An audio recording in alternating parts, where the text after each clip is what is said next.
So for our second presentation of the Aquifer Science Tract, we have Dr. Peter Knappett. If y'all want to view his bio, that is on page 25 of your agenda packets. But currently, he's an associate professor in the Geology and Geophysics department at Texas A&M University. Any Aggies in here? Anybody? Oh, there we go. Couple. Awesome. Awesome. You're among friends. And his research themes have been looking at hydrological and biogeochemical processes limiting human access to safe drinking water. So there's a really great presentation we've got going on. Let's give Dr. Knappett a hand.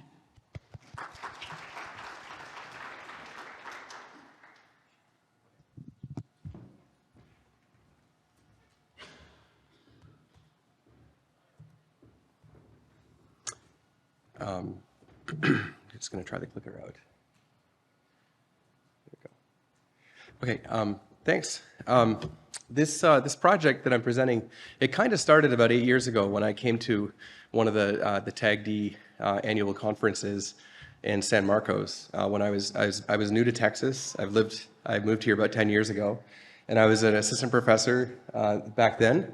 And I was talking to one of the people, one of the board members from I think it was Winter Garden GCD, and he mentioned this concern about this potential for competition between pumping for hydraulic fracturing supply, water supply, and existing other users, other sectors. So over the years, I had an opportunity to work with two great master's students who completed this work that I'm presenting here today for them. So in the diagram here, in the cartoon, there's a hydraulic fracturing water supply well that's pumping from the upper Wilcox layer of the Carrizo-Wilcox aquifer, and it's created a cone depression that's moved out and has impacted the water levels in a nearby irrigation well, and the irrigation well, the water level in the irrigation well has dropped to around the intake point for the pump in this cartoon. And so this is kind of the main question that we had was what impact does pumping for hydraulic fracturing have on other sector wells? And this is where our research started. So our work has been supported financially through a student scholarship from the Texas Water Resources Institute. The two master's students who led this research, John Bryan and Gabby Elbkirchner, are currently working at these places, and they were both students in the water management and hydrological sciences program. We also the work started as in a collaboration with other grad students and professors in the Water Energy Food Nexus Initiative at Texas A&M, and the work was supported by Dr. Gretchen Miller, who advised us on the GAM modeling, and also two people from more of the petroleum, oil, and gas side, David Burnett in petroleum engineering, and Mukul Bhatia in the Berg Hughes Center for Petroleum and Sedimentary Systems. So some of the background here: hydraulic fracturing, as you know, uses large volumes of water, but it uses them in a short amount of time. And so hydraulic fracturing is occurring or has been proposed in regions around the world that are semi-arid or arid regions. And so there's the potential there for competition between traditional users of the groundwater and the newcomer, the oil and gas newcomer. So what's kind of unique about pumping for hydraulic fracturing is that it uses a large amount of water in a short amount of time. And it's possible, although we don't have the exact pumping schedules for all the rig frac supply wells, it's possible that could be generating a really erratic groundwater pumping pattern that hasn't previously been experienced in our aquifers.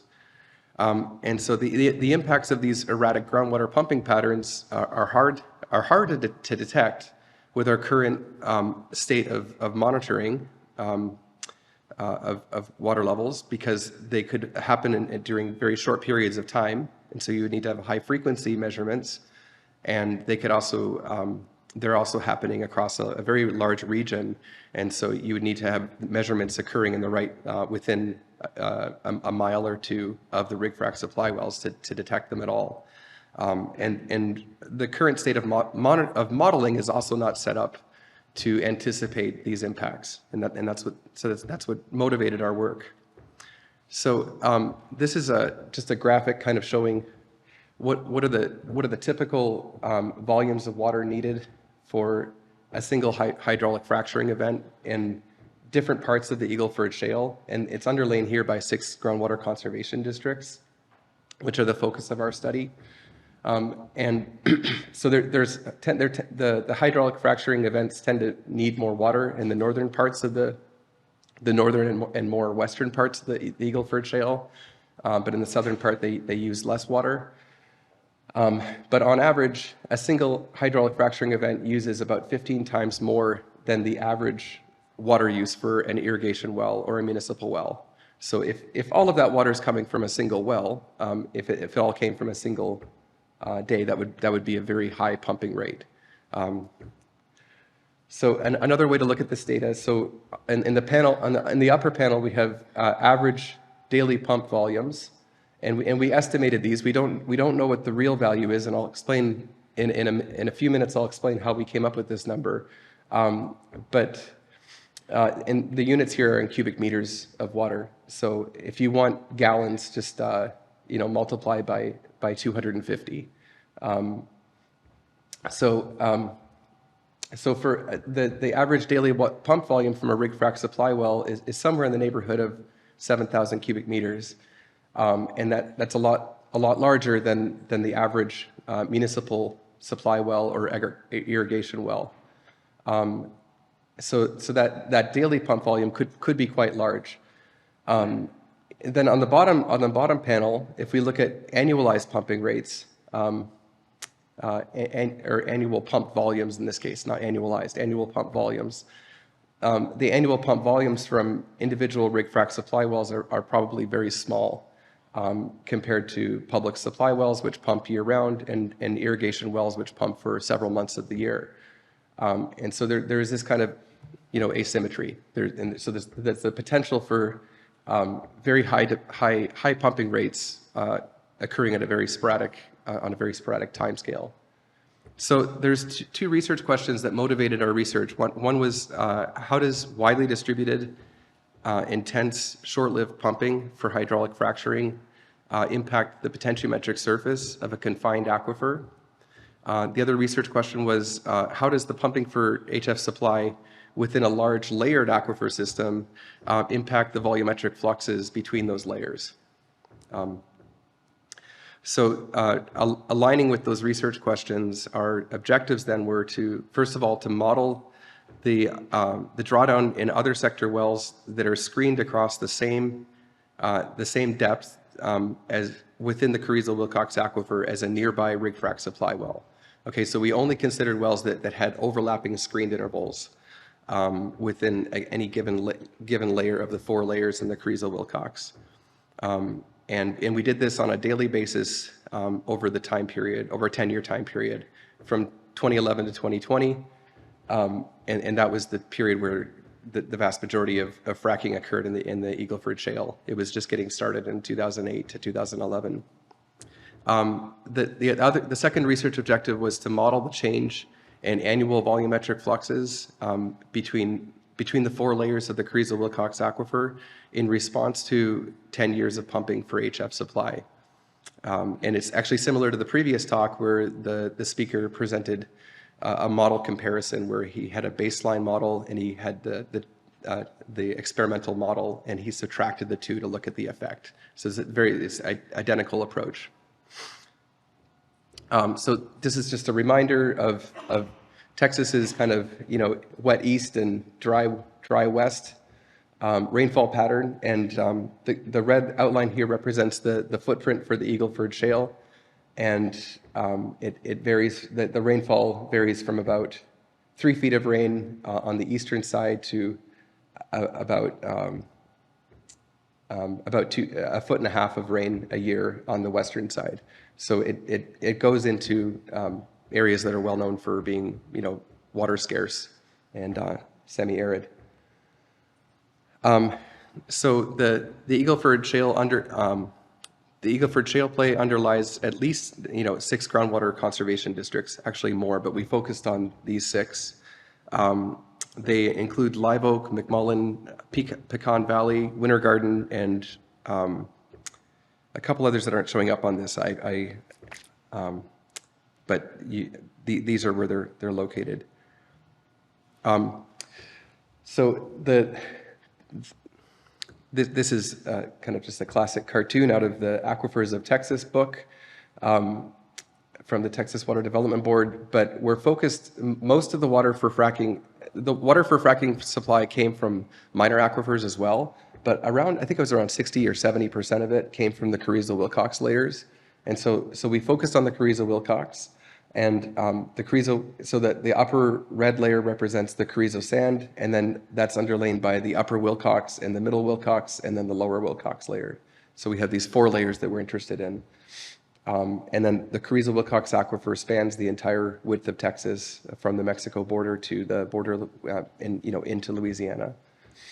And it tends to it dips at about a 1% to 2% grade from the northwest to the southeast. So an interesting part of our study was this: there was a large swing in oil and gas prices over this time period, and so for a number of years, the oil and gas prices had been very high up until about 2014, when they dropped very quickly to a low level and kind of stayed at a low level and fluctuated around for a while. And this event's COVID here. And then they've since recovered. I'm not sure where they are right now, somewhere up here, maybe $70 a barrel. So this sets up kind of a natural experiment that we can then test, because corresponding to these oil and gas prices, we can see this sort of a double peak in terms of active rig frac supply wells that were screened in each of the 4 layers of the Carrizo-Wilcox aquifer. And so on the y-axis here is well count of active rig frac supply wells that were pumping water that year. Here's the 10 years of our study, and the dark orange color represents the number of wells that were active in pumping from the upper Wilcox layer, and then the lighter orange represents the number of wells pumping from the middle Wilcox layer. And then the blue represents Carrizo, and the purple shows you that the least number of wells were screened in the lower Wilcox.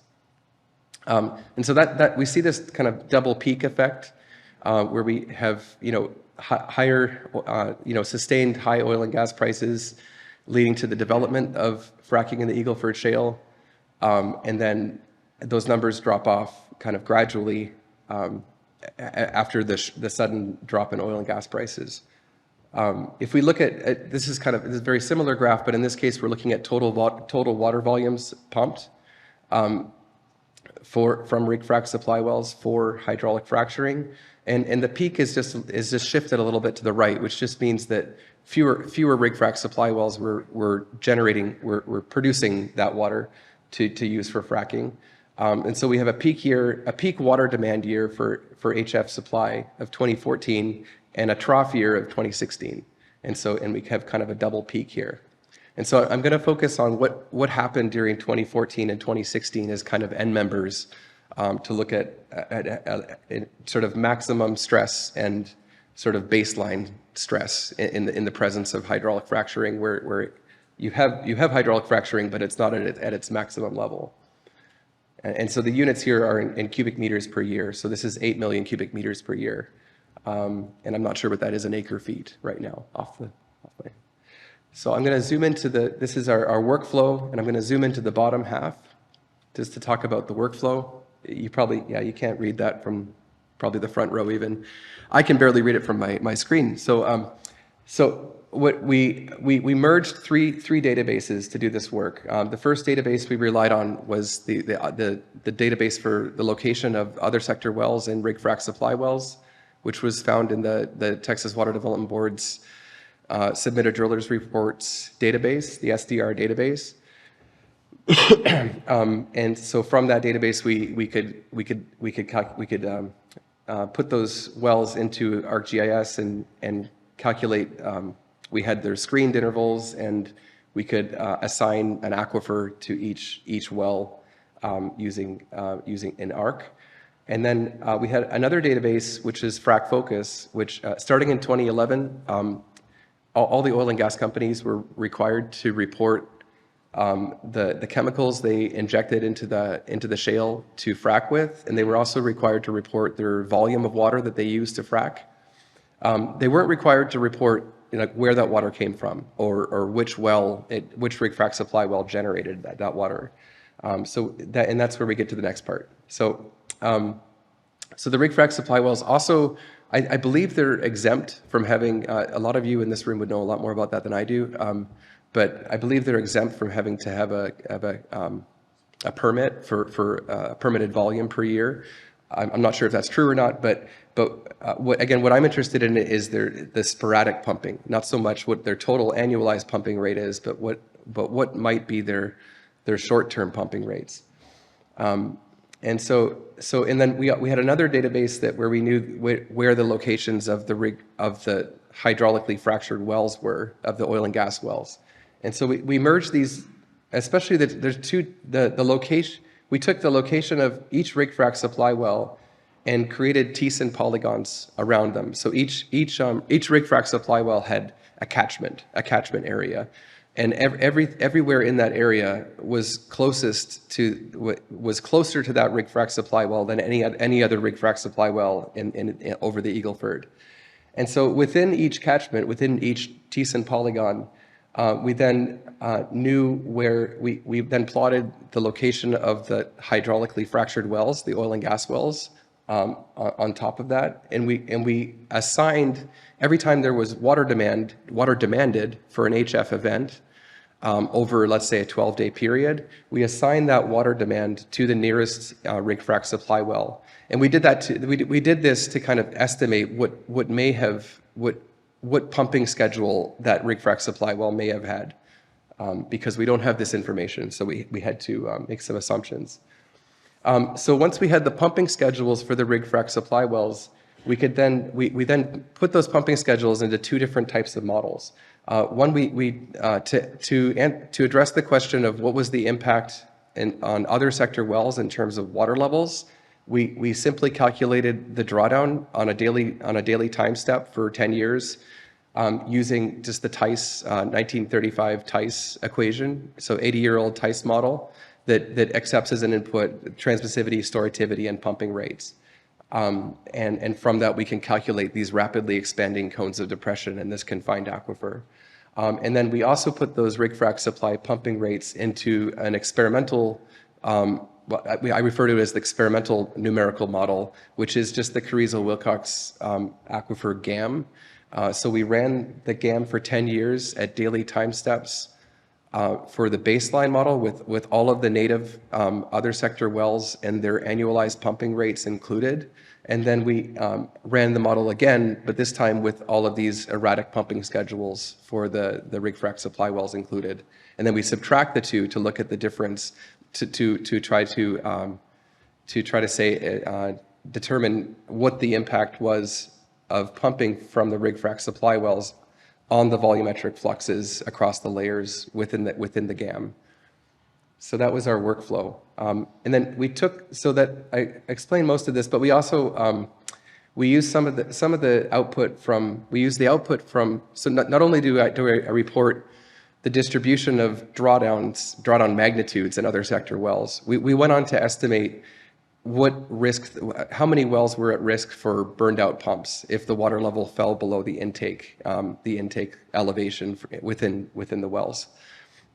We also did a calculation to calculate how much additional electricity costs the other sector well owners may have paid. Those were pretty negligible because, again, these are short-term pumping events, and so it usually ended up being like maybe $10 a year or something like that. And at the most extreme case, maybe a few $100s a year for an irrigation well that pumps at a really high rate. So I won't talk too much about those additional costs, electricity costs. So this is a map of our study area. These are the Thiessen polygons. So it's spelled incorrectly here. It should be an I. But so it looks like a spider web. And all of the blue dots here are the locations of rig frac supply wells that were active in 2018. Okay, so this is In our simulation, every year, rig frac supply wells were added as they were drilled, and they were removed as they were decommissioned or plugged. And so this was an active well field of rig frac supply wells. And so in general, in the areas, you can see where the most fracking occurred. About 90% of the water for hydraulic fracturing in the Eagle Ford is from groundwater. About the remaining 10% is from surface water. So this is, and you can see that there's places where those Thiessen polygons get very, very small. And so this kind of helps us check how reasonable our assumption is that all of the water for any given hydraulic fracturing event actually came from a rig frac supply well that was located, 500 meters away, and so in a lot of cases there is a rig frac supply well located paired directly with an oil and gas well that needs that water, and so. So this is over the 10 years of the study. For each year, we have just this box and whisker plot that shows the distributions of drawdowns across all wells that were affected. So this is our the drawdown in other sector wells on a daily basis. And so the unit here is actually this is drawdown magnitude, but every one of the points in these is actually a drawdown day. We refer to it as a drawdown day. So it means that on a day there was drawdown. Okay, there was greater than a centimeter in any given well. And so this is the distribution of drawdown magnitudes, 10 to the 0. So it's a geometric scale, logarithmic scale. So 10 to the 0 means this is a 1 meter drawdown. Not a lot to worry about, right? For the vast majority of these reported drawdowns, anything less than a meter is probably not really a problem. But they do go up to like 20 or even up to 40 meters of additional drawdown in some cases. And we'll look at that. We also see this general pattern where, in the peak water demand year for hydraulic fracturing, you can see that the drawdown magnitudes did move up. And then in the trough water demand year, they did go down. And so we can see some evidence of an impact.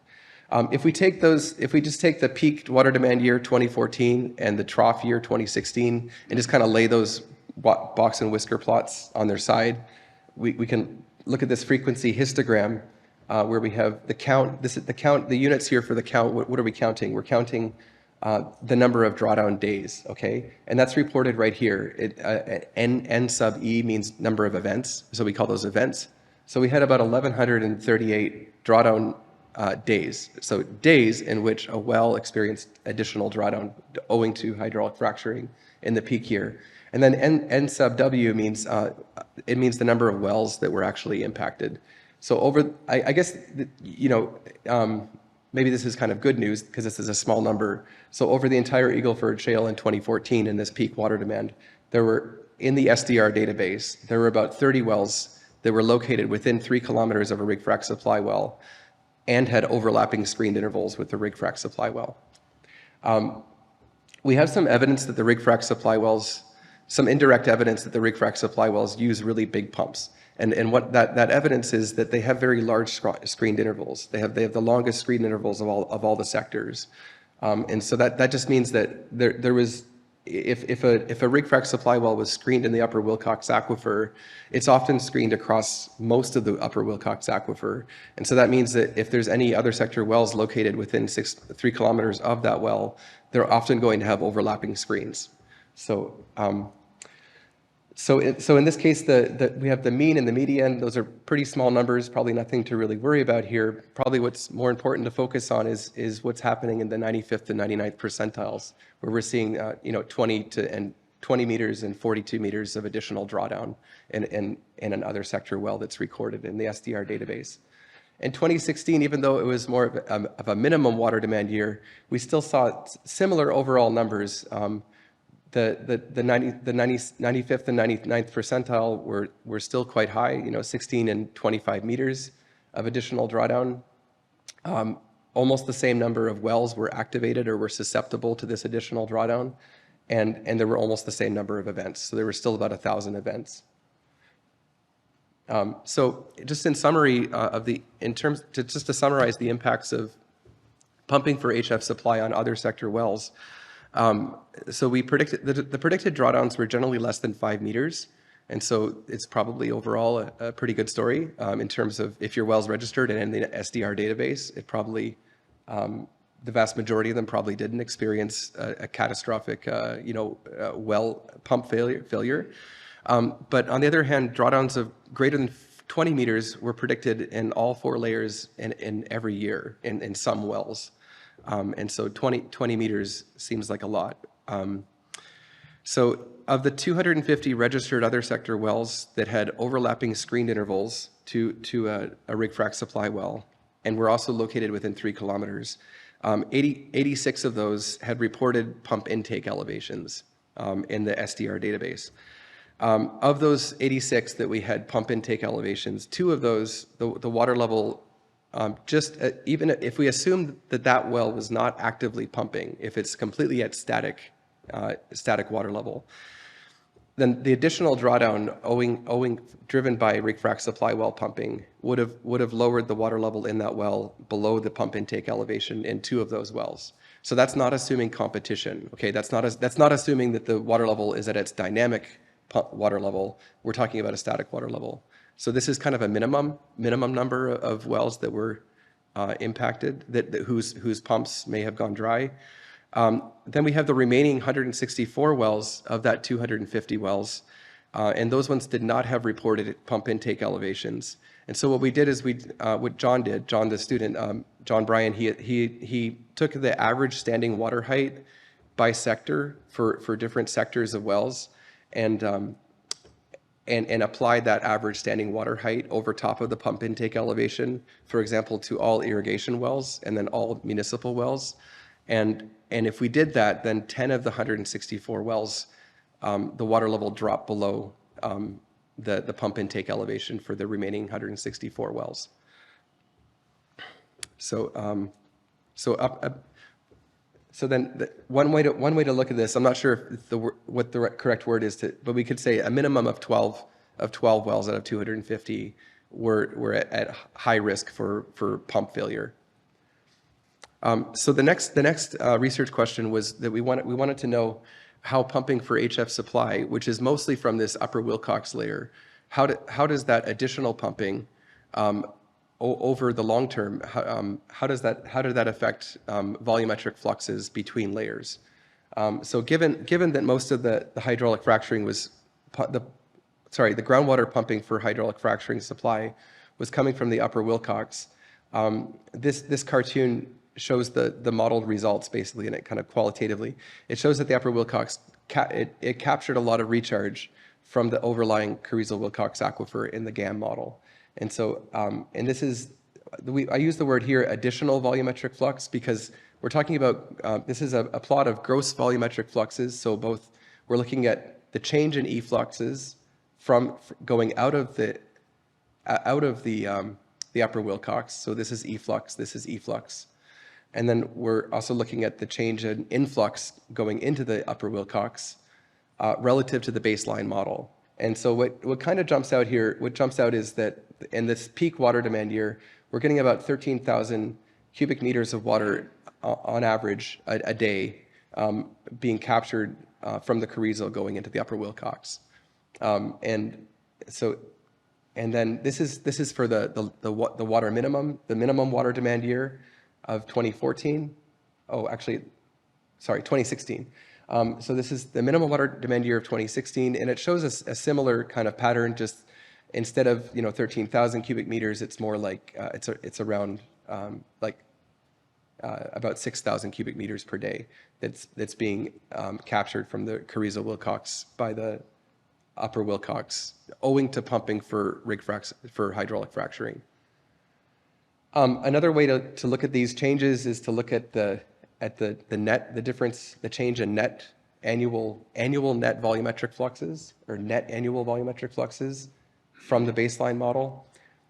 So on the blue axis here, we have the difference from the baseline. So the difference in net volumetric fluxes. If it's negative, it means it's losing. On net, it means the Carrizo aquifer on net lost water to the underlying upper Wilcox layer. In all of the places where the blue bars go down below the zero, the Carrizo-Wilcox aquifer lost net water owing to pumping for hydraulic fracturing. And so we see that during peak water demand years, we see this kind of a maximum losing condition here, where over the year, the Carrizo lost about 2 million cubic meters of water over the region to the upper Wilcox. And then when the demand for hydraulic fracturing diminished during 2016, we see that the Carrizo actually on net gained water during those years, and then it started to lose water again when the oil and gas prices increased.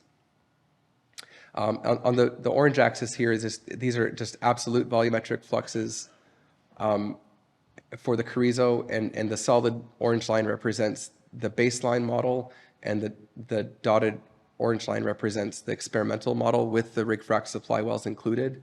And so the blue bars are just expressing the gap between these two lines. So whenever the rig frac supply model volumetric flux falls below the baseline model, that's when the blue bars go down. So that's when we have a net loss of water that would otherwise have gone to the Carrizo. So if we look at the upper Wilcox in contrast, then upper Wilcox basically always, if you look at the orange dotted line here, that's the volumetric flux. If it's positive, it means the net volumetric flux into the upper Wilcox, and then that's always lies above the net volumetric flux from the base going into the Wilcox from the upper Wilcox in the baseline model. And so in other words, the net volumetric flux with the rig frac supply pumping was always greater. The upper Wilcox always captured more water when the pumping for HF supply was happening. So to summarize the impacts on layer-to-layer volumetric fluxes, so the greatest increases in gross volumetric fluxes occurred in the Carrizo and upper Wilcox layers. During 2014, the additional daily influx into the upper Wilcox from the Carrizo and middle Wilcox was 13,000 cubic meters per day, averaged over the year. And then the Carrizo was the only layer that experienced an increase in net water efflux.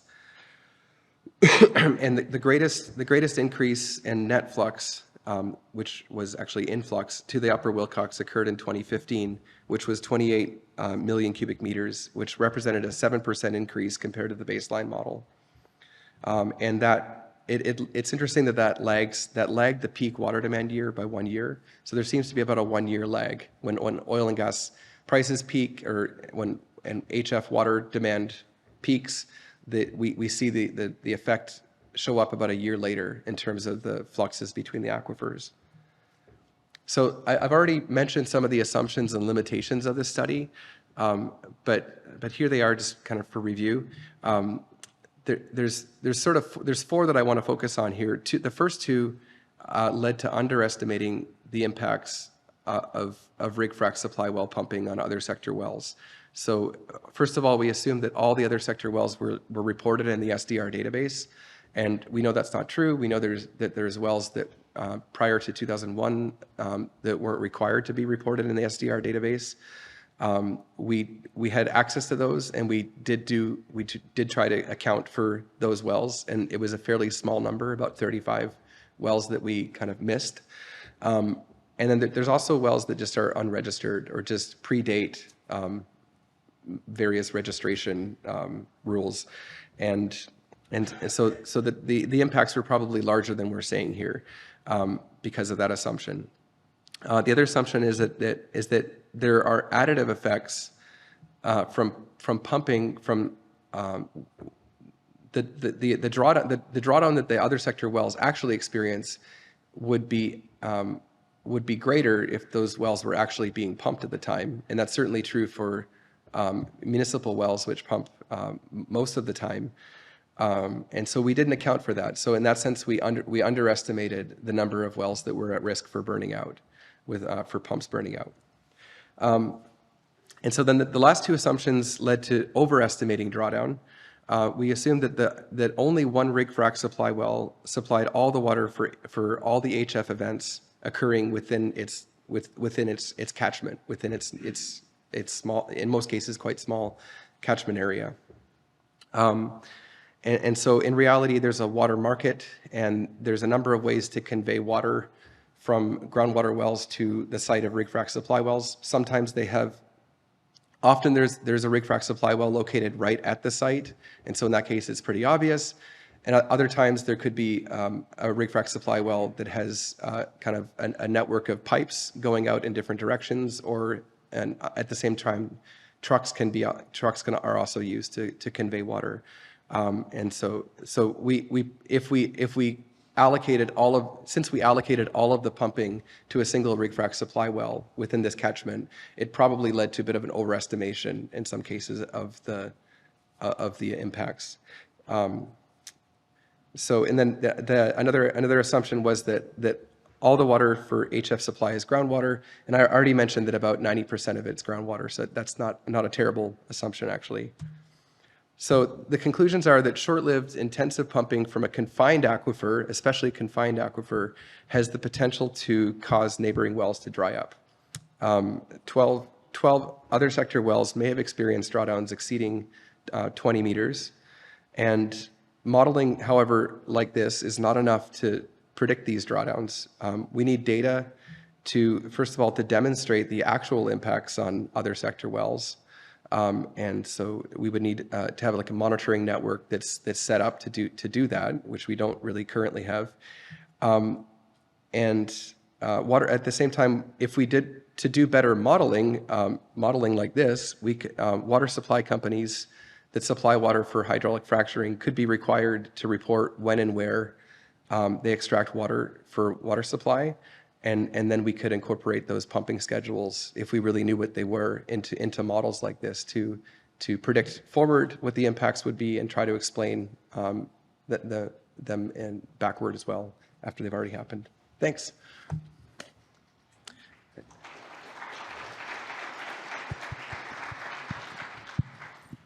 Awesome. So does anybody have any questions? That was quite a jam-packed presentation. Yes, absolutely. When you were talking about your use of the Thiessen model for estimating where the water was coming from, it also occurred to me that you could have used maybe like a least cost path model to estimate like how is a water hauler actually getting to the well. Yeah. Did you think about that, or would it have just been too complicated? We did early on. We went with a kind of a simple approach, but yeah, like using the actual road networks and figuring out like, yeah, that would be great. Yeah, that's. I guess there was so much that we didn't know that we thought that let's cut it off here and make this assumption, and yeah. It's hard to get that information from oil and gas. The students did interview like a number of people in oil and gas to try to figure out where the water comes from, but it's hard. It's hard to. I also work with students in the Permian Basin, and there it really is like a water network. It's just trucks and pipes going in all different directions. You order your water, and I don't think anybody knows where that water comes from. I don't even think the water supply companies keep. Maybe somebody knows, but yeah.